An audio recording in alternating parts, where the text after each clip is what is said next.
Goditet një rast i shitjes së lëndëve narkotike. Arestohen 2 shtetas bashkëpunëtor në këtë veprimtari kriminale.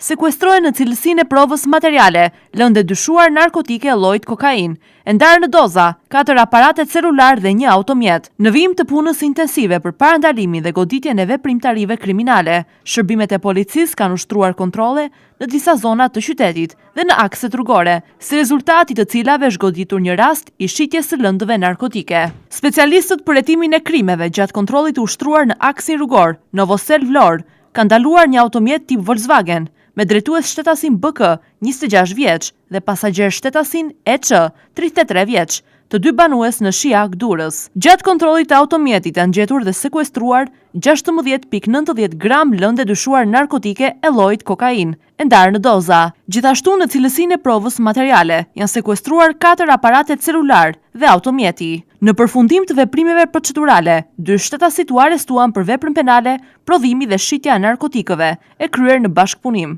Materialet procedurali u referuan prokurorisë pranë gjykatës së jurisdiksionit të përgjithshëm Vlorë për veprime të mëtejshme.